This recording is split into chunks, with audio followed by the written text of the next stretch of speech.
അതിലെല്ലാം പ്രിയമായ പ്രിയനുണ്ട്. ഉലകിലെന്നരികിലായി പ്രിയമായ പലതുണ്ട്. അതിലെല്ലാം പ്രിയമായ പ്രിയനുണ്ട്. എങ്കിലോ കാൽവരി സ്നേഹത്തിൻ മുൻപിലായി അലിഞ്ഞു പോം ഇവയെല്ലാം മഞ്ഞുപോലെ. എങ്കിലോ കാൽവരി സ്നേഹത്തിൻ മുൻപിലായി അലിഞ്ഞു പോം ഇവയെല്ലാം മഞ്ഞുപോലെ. നിത്യമാം സ്നേഹത്തിൻ ആഴമുയരവും നീളവും വീതിയും ആരാഞ്ഞിടാം. നിത്യമാം സ്നേഹത്തിൻ ആഴമുയരവും നീളവും വീതിയും ആരാഞ്ഞിടാം. ഇഷ്ടരിൽ നിന്നല്ല തിരഞ്ഞെടുത്തോ എന്നെ ശുദ്ധരോടൊത്തു വസിപ്പതിനായി. ഇഷ്ടരിൽ നിന്നെല്ലാം തിരഞ്ഞെടുത്തോ എന്നെ ശുദ്ധരോടൊത്തു വസിപ്പതിനായി. കർത്താവിന്റെ പരിശുദ്ധമായ നാമം വാഴ്ത്തപ്പെടുമാറാകട്ടെ. അനുഗ്രഹിക്കപ്പെട്ട നല്ല സമയത്തെ ഓർത്ത് നന്ദിയോടെ കർത്താവിന് സ്തോത്രം ചെയ്യുന്നു, ദൈവത്തെ സ്തുതിക്കുന്നു. കടന്നു വന്ന എല്ലാ പ്രിയപ്പെട്ടവർക്കും, വിശേഷാൽ ഈ മീറ്റിംഗ് ഇന്നത്തെ ആരാധന ലീഡ് ചെയ്യുന്ന കർത്താവിനെ ഞാൻ സ്നേഹിക്കുന്ന ബഹുമാനിക്കുന്ന പ്രിയ സണ്ണിച്ചായനും ഈ സഭയിലെ എല്ലാ പ്രിയപ്പെട്ടവരും കർത്താവിന്റെ ധന്യമുള്ള തിരുനാമത്തിൽ സ്നേഹവന്ദനത്തെ ഞാൻ ഈ പ്രാരംഭത്തിൽ അറിയിക്കുന്നു. കർത്താവ് നമ്മെ എല്ലാവരെയും സഹായിക്കട്ടെ. ആമേൻ. സ്തോത്രം. എൻ്റെ സ്നേഹിതൻ പാസ്റ്റർ റെനിയുടെ സാന്നിധ്യത്തിൽ ആമേൻ ഇന്ന് പകൽ ഇവിടെ നിൽപ്പാൻ കർത്താവ് കൃപ നൽകിയതിനായി ദൈവത്തിന് സ്തോത്രം ചെയ്യുന്നു, ദൈവത്തെ സ്തുതിക്കുന്നു. ആമേൻ. ഈ വർഷാവസാനത്തോടുള്ള ബന്ധത്തിലും ആമേൻ ക്രിസ്മസിന്റെ വെക്കേഷനുള്ള ബന്ധത്തിൽ പല കുഞ്ഞുങ്ങളും പല കുടുംബങ്ങളും ഒക്കെ നാട്ടിലാണെന്ന് എനിക്കറിയാം. എങ്കിലും ബാക്കിയുള്ള പ്രിയപ്പെട്ടവർക്ക്, ഇത്രയും പ്രിയപ്പെട്ടവർക്ക് വന്നു ചേരുവാൻ കർത്താവ് കൃപ നൽകിയതിനായി ദൈവത്തിന് സ്തോത്രം ചെയ്യുന്നു. കർത്താവിന്റെ ദാസൻ പ്രിയ ഷമ്മ പാസ്റ്റർ മുമ്പോട്ട് വന്ന് ആമേൻ 10 ഭവനം പുതിയതായിട്ട് അവര് വെച്ച് പ്രാർത്ഥിച്ചു. ഈ വർഷം അത് തന്നെന്ന് കേട്ടപ്പോൾ എൻ്റെ മനസ്സിൽ എനിക്ക് ഒത്തിരി സന്തോഷമുണ്ടായി. ആമേൻ. ഞാൻ ഇവിടെ ഇരുന്നപ്പോൾ ഈ പേരൊന്നുകൂടെ വായിക്കുകയായിരുന്നു, IPC living hope gospel centre. ആമേൻ. നിങ്ങളിൽ പലരും ഇവിടെ വരുന്നതിന് മുൻപ് ഞാൻ ഒരിക്കലും ഇവിടെ പറഞ്ഞതാണ്. ആമേൻ. സ്തോത്രം. ഈ പ്രവർത്തനം കൊത്തന്നൂരിൽ ഞാൻ റെനി പാസ്റ്റർ ഞങ്ങൾ തമ്മിൽ പരസ്പരം സങ്കടങ്ങൾ പറയുമായിരുന്നു. ഒരു സഭാപ്രവർത്തനം ഇല്ലാത്തതിന്റെ, തുടങ്ങാൻ പറ്റാഞ്ഞതിന്റെ വേദനകൾ പലപ്പോഴും പറയുമായിരുന്നു. പലയിടങ്ങളിൽ നോക്കി ആമേൻ ഇങ്ങനെ ഈ ഒരു പ്രവർത്തനം തുടങ്ങുന്നതിനെ പറ്റി അത് ഞങ്ങൾ വളരെ ആത്മാർത്ഥമായി സ്നേഹത്തിൽ കഴിയുന്ന ആ ഒരു സമയം ഇപ്പോഴും അങ്ങനെ തന്നെയാണ്. ആമേൻ. സ്തോത്രം.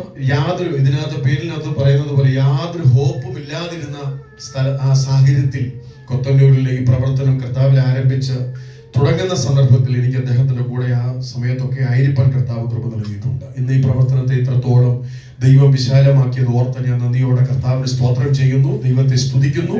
നിങ്ങൾ നല്ല പ്രവൃത്തി ആരംഭിച്ചവൻ കർത്താവിന്റെ നാളോളം അവനെ തികയ്ക്കട്ടെ എന്ന് കർത്താവിന്റെ വചനത്തിൽ വായിക്കുന്നത് പോലെ വീണ്ടും ഇതിനെ ഒരു വളർച്ചയിലേക്കും വിശാലതയിലേക്കും ദൈവമായ കർത്താവ് കൊണ്ടെത്തിക്കട്ടെ എന്ന് ഞാൻ ആത്മാർത്ഥമായിട്ട് ആഗ്രഹിക്കുകയും പ്രാർത്ഥിക്കുകയും ചെയ്യുന്നു. അദ്ദേഹം US പോകുന്നതിന്റെ തലയാഴ്ചയിൽ ആമേൻ എൻ്റെ ഭവനത്തിൽ വന്ന് അദ്ദേഹം ഇങ്ങനെ പോകുന്നതിനെ കുറിച്ചും അദ്ദേഹത്തിന്റെ സാന്നിധ്യത്തിൽ ഇവിടെ ദൈവദാസന്മാരുണ്ടെങ്കിലും അവരോട് ചേർന്ന് ഇവിടുത്തെ ശുശ്രൂഷയിൽ അദ്ദേഹം വരുന്നിടം വരെയൊക്കെ കാര്യങ്ങളൊക്കെ ഒന്ന് ക്രമീകരിക്കണം, ചെല്ലണം, ശുശ്രൂഷിക്കണം എന്നൊക്കെ എന്നോട് ആവശ്യപ്പെട്ടപ്പോൾ സന്തോഷത്തോടെ അത് സ്വീകരിക്കാനും ഇവിടെ വന്ന് കഴിഞ്ഞ ദിവസങ്ങളൊക്കെ ഇവിടെ വരുവാനും ശനിയാഴ്ചത്തെ പകൽ മീറ്റിംഗിലും രാത്രി ബൈബിൾ സ്റ്റഡി ഒക്കെ എടുക്കുവാൻ കർത്താവ് എനിക്ക് തന്ന കൃപയ്ക്കനുസരിച്ച് ചെയ്യുവാൻ കർത്താവ് കൃപ നൽകുന്നത് ഓർത്ത് നന്ദിയോടെ ദൈവത്തിന് സ്തോത്രം ചെയ്യുന്നു, ദൈവത്തെ സ്തുതിക്കുന്നു.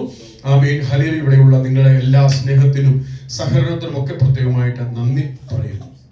അപ്പോൾ തന്നെ ഞാൻ ബാംഗ്ലൂരിലാണ് ഞങ്ങളിപ്പോൾ കുടുംബമായിട്ട് താമസിക്കുന്നത്. അവിടെയും ഞാനും ഈ പറഞ്ഞതുപോലെ ഒരു പുതിയ വർക്ക് ഇപ്പോൾ അവിടെ ആരംഭിച്ചിരിക്കുകയാണ്. എല്ലാ ഞായറാഴ്ചയും വൈകുന്നേരം ഒരു ഈവനിങ് സർവീസ് പോലെയാണ് ഞാൻ ഇപ്പോൾ ഇവിടെ നടത്തുന്നത്. ആമേൻ. കർത്താവിന്റെ സ്തോത്രം. അതുകൊണ്ട് തന്നെ ബാക്കിയുള്ള സമയങ്ങളിൽ പകലത്തെ മീറ്റിങ്ങിലൊക്കെ ഇവിടെ വരുവാനും എനിക്കൊരു സാവകാശം ലഭിച്ചു. അതോർത്തും ഞാൻ നന്ദിയോടെ സ്തോത്രം ചെയ്യുന്നു. ആമേൻ. ഇവിടെ ആയിരിക്കുന്ന ചില ആഴ്ചകൾ നിങ്ങളോട് ഒരുമിച്ചായിരിക്കുന്നത് ഞങ്ങൾക്കും കുടുംബത്തിനും ഈ സഭയ്ക്കും എല്ലാം ഒരു അനുഗ്രഹമായി തീരട്ടെ. ആമേൻ. റെനി പാസ്റ്ററെ ഓർത്ത് നിങ്ങൾ എല്ലാവരും പ്രാർത്ഥിക്കുന്നുണ്ടെന്ന് എനിക്കറിയാം. അദ്ദേഹം അയക്കുന്ന സ്ഥലങ്ങളിൽ അദ്ദേഹത്തെയും ദൈവം മാനിക്കട്ടെ. ഏത് ഉദ്ദേശമായി കടന്നു പോയിരിക്കുന്നു ആ ഉദ്ദേശമൊക്കെ ദൈവം സഫലമാക്കി ആമേൻ ശുശ്രൂഷയിൽ ദൈവം നിർത്തുവാൻ ദൈവമായ കർത്താവ് കൃപ നൽകട്ടെ. തന്റെ കുടുംബം ഇവിടെയുണ്ട്. ആമേൻ. ഈ ബാംഗ്ലൂരിൽ ഞങ്ങൾ വന്ന സമയം മുതൽ പ്രിയ സിസ്റ്ററെ, പ്രിയ കുഞ്ഞുങ്ങളോടൊക്കെ ഒരു കുടുംബം പോലെ സ്നേഹബദ്ധത്തിലായിരിക്കാൻ ദൈവമായ കർത്താവ് കൃപ നൽകി. പ്രിയ ഡാനിയും ഫെബയൊക്കെ ആമേൻ വളരെ കുഞ്ഞുങ്ങളായിരിക്കുന്ന സമയം മുതൽ ആമേൻ എനിക്ക് അറിയാം. ആ പ്രിയപ്പെട്ടവരൊക്കെ ദൈവമായ കർത്താവ് അനുഗ്രഹിക്കട്ടെ. സഭയ്ക്ക് വേണ്ടി പ്രയോജനപ്പെടുവാൻ പ്രിയപ്പെട്ടവരെയും ദൈവമായ കർത്താവ് ബലപ്പെടുത്തുകയും സഹായിക്കുകയും ശക്തീകരിക്കുകയും ചെയ്യുമാറാകട്ടെ. ആമേൻ. സ്തോത്രം. നമ്മുടെ ആരാധനയൊക്കെ തീരേണ്ട സമയമായി എന്ന് എനിക്ക് നന്നായിട്ട് അറിയാം. നിങ്ങൾ വിചാരിക്കുന്നത് ആമേൻ ഇനിയും ഒരു പ്രസംഗം കൂടെ കേട്ട് എപ്പോഴും ഈ ആരാധന അവസാനിപ്പിച്ച് വീട്ടിൽ പോയിട്ട് വൈകിട്ട് വരാൻ പറ്റുമെന്നുള്ള ചിന്തയിലൊക്കെയാണ് എല്ലാവരും ഇരിക്കുന്നത് എനിക്കറിയാം. പണ്ടൊരു അച്ഛൻ പ്രസംഗമൊക്കെ കഴിഞ്ഞപ്പോഴും അമ്മച്ചി വീട്ടിൽ പോകുന്നില്ല. അമ്മച്ചി അവിടെ അങ്ങ് നിൽക്കുക. ഉടനെ അച്ഛൻ വിചാരിച്ച് എൻ്റെ പ്രസംഗം അത്രമാത്രം ഈ അമ്മച്ചിക്ക് ഇഷ്ടപ്പെട്ടത് കൊണ്ടാണ് അമ്മച്ചി എല്ലാവരും ആശീർവാദം കഴിഞ്ഞ് വീട്ടിൽ പോയിട്ട് അമ്മച്ചി പോകുന്നില്ല. എൻ്റെ പ്രസംഗം അത്ര ഇഷ്ടപ്പെട്ടിട്ടാണ് അമ്മച്ചി അവിടെ നിൽക്കുന്നതെന്ന് ചിന്തിച്ച് അച്ഛൻ ചോദിച്ചു, അമ്മച്ചിക്ക് എൻ്റെ പ്രസംഗം അത്ര ഇഷ്ടപ്പെട്ടിട്ടാണോ അമ്മച്ചി ആശീർവാദം കഴിഞ്ഞിട്ടും വീട്ടിൽ പോകാത്തത്? അന്ന് അമ്മച്ചി പറഞ്ഞത്, അച്ഛൻ്റെ പ്രസംഗം ഇഷ്ടപ്പെട്ടിട്ടൊന്നുമല്ല, അച്ഛൻ നിൽക്കുന്ന പായ എൻ്റെതാണ്, അത് കിട്ടിയിട്ട് വേണം എനിക്ക് പായ എടുത്തോണ്ട് വീട്ടിൽ പോകാൻ എന്നാണ് അമ്മച്ചി പറഞ്ഞത്. അപ്പൊ ഞാൻ പറഞ്ഞത്, ഞാൻ ഇനി എത്ര പ്രസംഗിച്ചാലും ഈ 1 മണിയൊക്കെ ആകുന്ന സമയത്തിന് എത്ര പ്രസംഗിച്ചാലും നിങ്ങൾ എത്ര പേര് അത് സന്തോഷത്തോടെ ഗ്രഹിക്കും എന്ന് എനിക്കറിയില്ല. ആമേൻ. സ്തോത്രം. അതുകൊണ്ട് ആമേൻ. സന്നിച്ചാൻ ഇവിടെ ലീഡ് ചെയ്തു, മനോഹരമായി ഈ സെക്ഷൻ കൊണ്ടുപോയി. 11:30 വരെയാണ് സാക്ഷ്യത്തിന് സമയം തന്നത്. ഇപ്പോൾ 1 മണി, ഏകദേശം 1 മണി ആകുകയാണ്. ആമേൻ. ഞാൻ പറഞ്ഞു കുഴപ്പമില്ല, അവർ സാക്ഷ്യം പറയട്ടെ, ഞാൻ അവസാനം ഉള്ളതിനനുസരിച്ച് സമയം എടുത്തോളാം. കാരണം നിങ്ങൾ ഓരോരുത്തരും പറയുന്ന സാക്ഷ്യമാണ് ദൈവദാസന്മാരായ ഞങ്ങളെ സംബന്ധിച്ചും സന്തോഷമുള്ളത്. കാരണം വിശ്വാസികൾ 10 പേരുണ്ടെങ്കിൽ പാസ്റ്റർമാർ ഉള്ളല്ലോ. ആമേൻ. സ്തോത്രം. അതുകൊണ്ട് നിങ്ങൾക്ക് ഇന്ന് ലഭിക്കുന്ന ആ സാക്ഷ്യം, നിങ്ങൾക്ക് ലഭിക്കേണ്ട സമയങ്ങൾ ആമേൻ സ്തോത്രം കുറച്ചാൽ അത് നിങ്ങൾക്ക് വിഷമമാകും. ആമേൻ സ്തോത്രം. അതുകൊണ്ട് നിങ്ങളുടെ മനസ്സിൽ നിറഞ്ഞ സന്തോഷത്തോടെ നിങ്ങൾ എല്ലാവരും സാക്ഷ്യം പറഞ്ഞല്ലോ, അത് ഓർത്ത് നന്ദിയോടെ ദൈവത്തിന് സ്തോത്രം ചെയ്യുന്നു. കർത്താവ് അനുവദിച്ചാൽ വൈകിട്ട് വീണ്ടും ഒരു കൂട്ടായ്മ കൂടെ നമുക്ക് ഇവിടെ വെച്ചുണ്ടല്ലോ. കർത്താവ് അനുവദിക്കുന്നത് പോലെ നമുക്ക് ശുശ്രൂഷയിലായിരിക്കാൻ കർത്താവ് ഇന്ന് രാത്രിയിലും നമ്മെ എല്ലാവരെയും ബലപ്പെടുത്തുകയും ശക്തീകരിക്കുകയും സഹായിക്കുകയും ചെയ്യട്ടെ എന്ന് ഓർമ്മിപ്പിക്കുന്നു. പ്രത്യേകിച്ച് വൈകിട്ടത്തെ മീറ്റിങ്ങിനെ കുറിച്ച് ദൈവദാസൻ പറഞ്ഞു, ഇന്ന് സാക്ഷ്യം പറഞ്ഞ് ആർക്കും ഇനി രാത്രിയിൽ സാക്ഷ്യം പറയാനായിട്ട് ഒരു പക്ഷേ സമയം ഉണ്ടായില്ല. ഇന്ന് പകൽ വരാത്ത ആരെങ്കിലും ഉണ്ടെങ്കിൽ മാത്രം നമ്മൾ കുറച്ച് സമയം മാത്രം വിനിയോഗിക്കും. മാത്രമല്ല സന്നിച്ചാൻ സാക്ഷ്യം പറഞ്ഞിട്ടുമില്ല. ആമേൻ. സ്തോത്രം. കർത്താവ് നമ്മെ എല്ലാവരെയും സഹായിക്കുകയും ശക്തീകരിക്കുകയും ചെയ്യട്ടെ എന്ന് ആത്മാർത്ഥമായിട്ട് ആഗ്രഹിക്കുകയും പ്രാർത്ഥിക്കുകയും ചെയ്യുന്നു. ആമേൻ. ഏകദേശം 1 മണിയാകുന്ന സമയത്തിന് ഞാൻ ദീർഘമായ ഒരു പ്രസംഗത്തിന് വേണ്ടി നിൽക്കുന്നില്ല. നിങ്ങൾ പലരും പ്രായമുള്ളവരും ക്ഷീണമുള്ളവരും ഒക്കെ ഉണ്ടെന്ന് എനിക്കറിയാം. ആമേൻ. സമയത്തിന് ആഹാരം കഴിച്ചില്ലെങ്കിലുള്ള പ്രയാസങ്ങളും ബുദ്ധിമുട്ടുകളും ഒക്കെ ഉള്ളവരെ നിങ്ങൾ എല്ലാവരെയും മാനിച്ചും ബഹുമാനിച്ചും കൊണ്ട് ചെറിയൊരു സന്ദേശം മാത്രം പറഞ്ഞ് വേഗത്തിൽ ഇരിപ്പാൻ ഞാൻ കർത്താവിൽ ശരണപ്പെടുകയാണ്. വാസ്തവത്തിൽ ഞാൻ ഇന്ന് പകല് സമയം ലഭിക്കുമെങ്കിൽ ആമേൻ നിങ്ങളോട് സംസാരിക്കാൻ തയ്യാറായി വന്ന ഒരു വേദഭാഗമുണ്ട്. അത് ഇന്ന് ഞാൻ ഇപ്പോൾ തൊടുന്നില്ല. കാരണം അത് എടുത്താൽ അത് തീർക്കാൻ പറ്റാതെ വരും, ആർക്കൊന്നും ആകാതെ വരും. അതുകൊണ്ട് വൈകിട്ട് ഒരു പക്ഷേ സമയം കിട്ടുമെങ്കിൽ നമുക്ക് ആ ഭാഗം ചിന്തിപ്പാൻ ഞാൻ കർത്താവിൽ ശരണപ്പെടുകയാണ്. ഒരു വാക്യം മാത്രം വായിച്ച് വേഗത്തിൽ പ്രാർത്ഥിച്ചിരിപ്പാൻ ഞാൻ കർത്താവിൽ ശരണപ്പെടുന്നു. ആമേൻ. ഇതിന് ഉത്തരവാദപ്പെട്ടവർ ഒരു 30-40 മിനിറ്റ് വേണമെങ്കിൽ പാസ്റ്റർ എടുത്തു എന്നോട് പറഞ്ഞിട്ടുണ്ടെങ്കിലും ആമേൻ ഞാൻ അത്രയൊന്നും എടുക്കുന്നില്ല. വളരെ വേഗത്തിൽ തന്നെ പ്രാർത്ഥിച്ച് ഇരിപ്പാൻ കർത്താവിൽ ശരണപ്പെടുകയാണ്. നിങ്ങളുടെ പലരുടെയും സാക്ഷ്യങ്ങൾ കേട്ടപ്പോഴാണ് എന്റെ മനസ്സിലേക്ക് വന്ന ഒരു വേദഭാഗം. ആമേൻ. പലരും ഇവിടെ കണ്ണുനീരോടെ സാക്ഷ്യം പറയുന്നത് കണ്ടപ്പോൾ ആമേൻ എന്റെ ഹൃദയത്തിലും ഒത്തിരി വേദനയും ആമേൻ സ്തോത്രം സന്തോഷവും തോന്നി. കാരണം അവൻ കണ്ണുനീരോടെ ഓരോരുത്തരും ഈ സാക്ഷ്യങ്ങൾ ആമേൻ ഓരോരുത്തരും പറയുന്നത് ഞാൻ ഇവിടെ നിന്ന് ശ്രദ്ധിക്കുകയായിരുന്നു. ദൈവമക്കളെ, ഞാൻ ഒരു കാര്യം പറയട്ടെ.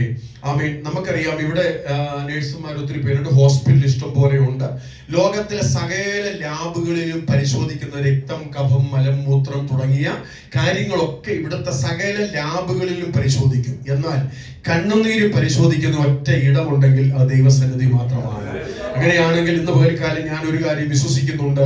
ആമേൻ. ഇതിനകത്ത് വന്നിട്ട് ഒരു കണ്ണിൽ നിന്ന് ഒരു കണ്ണുനീർ തുള്ളിയെങ്കിലും ഈ ആലയത്തിനകത്ത് വീണിട്ടുണ്ടെങ്കിൽ വരും ദിവസങ്ങളിൽ അതൊരു നന്മയ്ക്കായി അനുഗ്രഹത്തിനായി തീരും എന്ന് ഇന്ന് ഈ സമയത്ത് തന്നെ ഞാൻ ആത്മാവിൽ നിങ്ങളോട് ആമേൻ പറയുവാനായിട്ട് പ്രത്യേകമായിട്ട് താല്പര്യപ്പെടുകയാണ്. നമുക്കൊരു വേദഭാഗം നിങ്ങളുടെ ശ്രദ്ധയിലേക്ക് ഞാൻ അതിനോടനുബന്ധിച്ച് ഒന്ന് കൊണ്ടുവരുവാൻ ആഗ്രഹിക്കുന്നു. 126 സങ്കീർത്തനത്തിന്റെ 5-ാമത്തെ വാക്യം ഒന്ന് വായിക്കാം. 126 സങ്കീർത്തനത്തിന്റെ 5-6 വാക്യങ്ങൾ. കണ്ണുനീരോടെ വിതയ്ക്കുന്നവർ ആർപ്പോടെ കൊയ്യും, വിത്ത് ചുമന്നും കരഞ്ഞും വിതച്ചും കൊണ്ട് നടക്കുന്നു, കറ്റ ചുമന്നും ആർത്തും കൊണ്ട്. 126 സങ്കീർത്തനത്തിന്റെ 5-6 വാക്യമാണ് നാം വായിച്ചത്. ഞാൻ പറഞ്ഞല്ലോ, നിങ്ങളുടെ പലരുടെയും സാക്ഷ്യങ്ങൾ, കണ്ണുനീരോടെയുള്ള സാക്ഷ്യം കേട്ടപ്പോൾ എന്റെ മനസ്സിലേക്ക് വന്ന ഒരു വേദഭാഗം മാത്രമാണ് ഞാൻ ഇവിടെ വായിച്ച് ഇരിപ്പാൻ ആഗ്രഹിക്കുന്നത്. കണ്ണുനീരോടെ വിതയ്ക്കുന്നവർ ആർപ്പോടെ കൊയ്യും, വിത്ത് ചുമന്നും കരഞ്ഞും വിതച്ചും കൊണ്ട് നടക്കുന്നു, കറ്റ ചുമന്നും ആർത്തും കൊണ്ട് വരുന്നു. ദൈവത്തിന് സ്തോത്രം.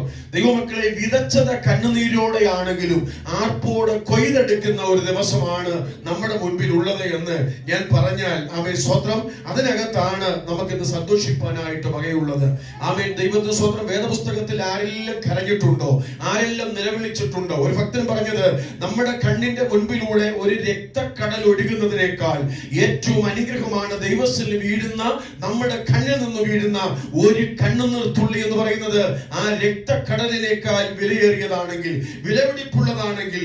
ഇന്ന് പകൽക്കാലം നാം ഓർക്കുക, 2023 ആമേൻ, ഈ കാലഘട്ടങ്ങൾ തീരുവാൻ, ഈ സമയങ്ങൾ തീരുവാൻ, ഈ വർഷം നമ്മെ വിട്ടുപോകുവാൻ ചില മണിക്കൂറുകൾ മാത്രം നമ്മുടെ മുമ്പിൽ ശേഷിക്കുമ്പോൾ ഇന്ന് പകൽക്കാലം ഞാൻ നിങ്ങളോട് പറയട്ടെ, ആമേൻ, 2023 അവസാന സമയ മണിക്കൂറുകൾ വരെ കരഞ്ഞ ചില പ്രിയപ്പെട്ടവരെ നോക്കി, നിലവിളിച്ച ചില ജീവിതങ്ങളെ നോക്കി, കണ്ണിൽ നിന്ന് കണ്ണുനീർ കണങ്ങൾ ധാരധാരയായി ഒഴുകിയിട്ടുള്ള ചില ജീവിതങ്ങളെ നോക്കിക്കൊണ്ട് പറയുകയാണ്, ആമേൻ, 2024 നാം പ്രവേശിക്കുമ്പോൾ അതൊരു ആർപ്പിന്റെ വർഷമായി, അതൊരു കൊയ്ത്തിന്റെ വർഷമായി, ആമേൻ, കറ്റ ചുമന്നും സന്തോഷിച്ചുകൊണ്ട് ചുമന്നുകൊണ്ട് വരുന്നത് പോലെ ഒരു അനുഭവത്തിലേക്ക് ദൈവത്തിന്റെ പരിശുദ്ധാത്മാവ് നമ്മെ നയിക്കട്ടെ എന്ന് ഞാൻ ആത്മാവിൽ ആമേൻ നിങ്ങളോട് പറയുകയാണ്.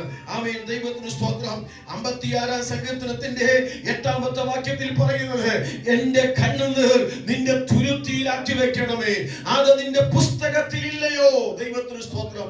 ദൈവമക്കളെ, നമ്മുടെ കണ്ണിൽ നിന്ന് വീഴുന്ന കണ്ണുനീർ തുള്ളികൾ തുരുത്തിക്കകത്ത് ശേഖരിക്കുന്ന ഒരു ദൈവമുണ്ട്.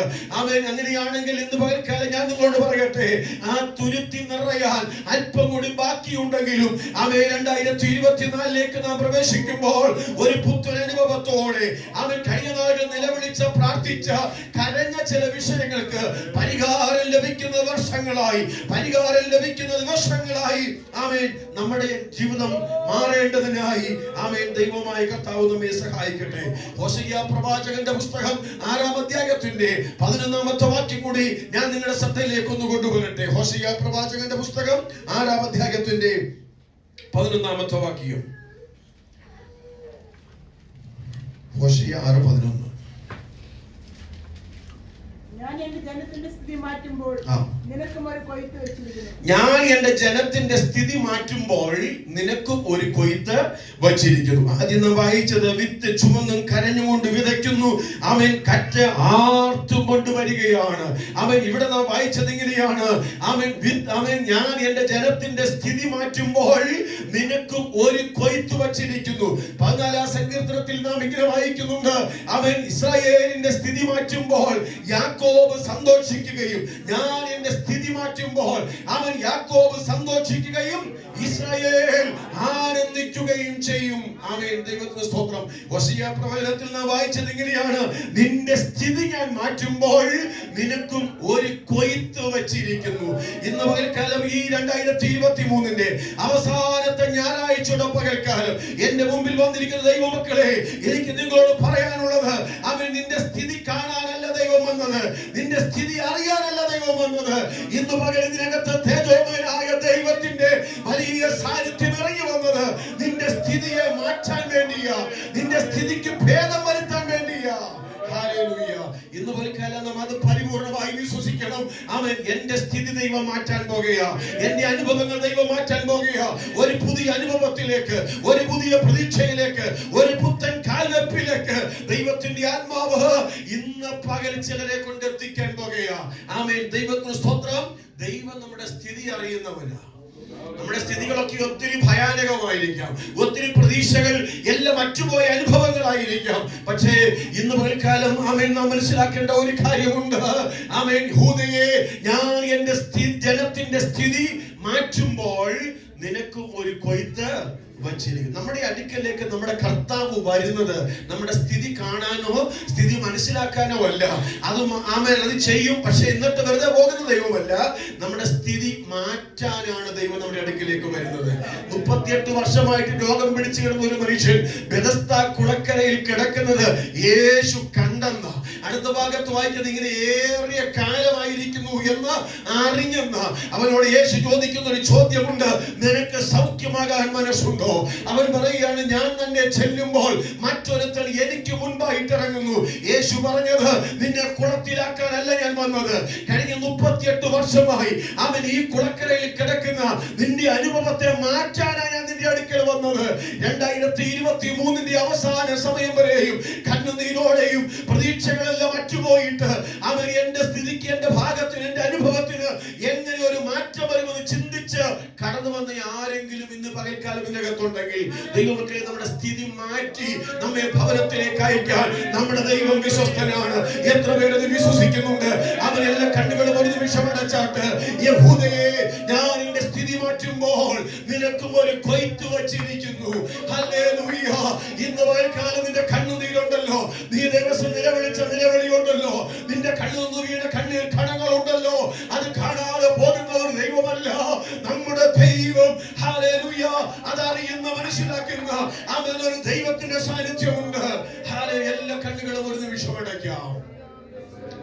കണ്ണുനീർ താഴ്വരയിൽ കൂടി കടക്കുമ്പോൾ അവർ അതിനെ ജലാശയമാക്കി തീർക്കുന്നു. മുൻമഴയാൽ അത് അനുഗ്രഹപൂർണമായി തീരുന്നു. ഹല്ലേലൂയ. അടുത്തിരിക്കുന്ന വ്യക്തി നിന്റെ കണ്ണുനീര് കണ്ടിട്ടില്ലെങ്കിലും, അവൻ നിന്റെ കൂടെ പിറപ്പ് നിന്റെ കണ്ണുനീര് കണ്ടിട്ടില്ലെങ്കിലും, പലരും നിന്റെ കണ്ണുനീര് കാണുമ്പോൾ, നിന്റെ സാക്ഷ്യം കേൾക്കുമ്പോൾ നിന്നെ ഒരുപക്ഷെ പരിഹസിച്ചിട്ടുണ്ടാകാം, നിന്നെ നിന്ദിച്ചിട്ടുണ്ടാകാം, നിന്നെ പരിഹസിച്ചിട്ടുണ്ടാകാം. എന്നാൽ നിന്റെ അടുക്കലേക്ക് ഇറങ്ങി വന്ന് നിന്റെ കണ്ണുനീരിൽ ഒപ്പുന്ന ഒരു ദൈവമുണ്ട്, നിന്റെ കണ്ണുനീരിൽ കാണുന്ന ഒരു ദൈവമുണ്ട്. ആ കർത്താവ് എന്ന് പറയുന്നത്, മകളെ, 2023 അവസാന കാലഘട്ടം വരെയും നീ കരഞ്ഞ ചില വിഷയങ്ങളുണ്ട്, വിലപിച്ച ചില വിഷയങ്ങളുണ്ട്. നിന്റെ രക്തം മാറ്റി, വെണ്ണീരിന്റെ അനുഭവം മാറ്റി, സന്തോഷത്തിന്റെയും ആനന്ദത്തിന്റെയും ഒരു വസ്ത്രം ഉടിപ്പിക്കാൻ. ഗ്ലോറി. ഹല്ലേലൂയ. ഇന്ന് പകൽക്കാലം എത്ര പേര് വിശ്വസിക്കുന്നുണ്ട്? എത്ര പേർ അത് വിശ്വസിക്കുന്നുണ്ട്? എന്റെ സ്ഥിതിയെ ദൈവം മാറ്റാൻ പോകുകയാണ്. ആരോടൊക്കെയോ പരിശുദ്ധാത്മാവ് പറയുന്നത്, നിന്റെ സ്ഥിതി ദൈവം മാറ്റാൻ പോകുകയാണ്, നിന്റെ സ്ഥിതി ദൈവം മാറ്റാൻ പോകുകയാണ്, നിന്റെ അവസ്ഥ ദൈവം മാറ്റാൻ പോകുകയാ, നിന്റെ സാഹചര്യം ദൈവം മാറ്റാൻ പോകുകയാ. വിശ്വസിക്കുന്ന ദൈവമക്കൾ അല്പനേരം കരങ്ങളെ ചേർത്തടിച്ച്, എല്ലാ കരങ്ങളെയും ചേർത്തടിച്ച് അല്പനേരം നമുക്ക് ദൈവത്തെ ഒന്ന് ആരാധിക്കാം, അല്പനേരം ദൈവത്തെ ഒന്ന് സ്തുതിക്കാം. ആരാധനയ്ക്ക് യോഗ്യനായവൻ, സ്തുതികൾക്ക് യോഗ്യനായവൻ, കീർത്തനത്തിന് യോഗ്യനായവൻ അവൻ. ഹല്ലേലൂയ. അവന്റെ സാന്നിധ്യം ഇന്ന് പകൽക്കാലം ഇതിനകത്ത് വ്യാപരിച്ചത് മനസ്സിലാക്കി ആത്മാവിൽ അല്പനേരം ദൈവത്തെ ആരാധിച്ചോട്ട്, അല്പനേരം ദൈവത്തെ ആരാധിച്ചോട്ട്. ആരാധിക്കുന്നതിന്റെ സ്ഥിതി മാറാൻ പോകുകയാ, ആരാധിക്കുന്നതിന്റെ അവസ്ഥ മാറാൻ പോകുകയാ, സ്തുതിക്കുന്നതിന്റെ സ്ഥിതി മാറാൻ പോകുകയാ, സ്തുതിക്കുന്നതിന്റെ അവസ്ഥ മാറാൻ പോകുകയാ. ഹല്ലേലൂയ.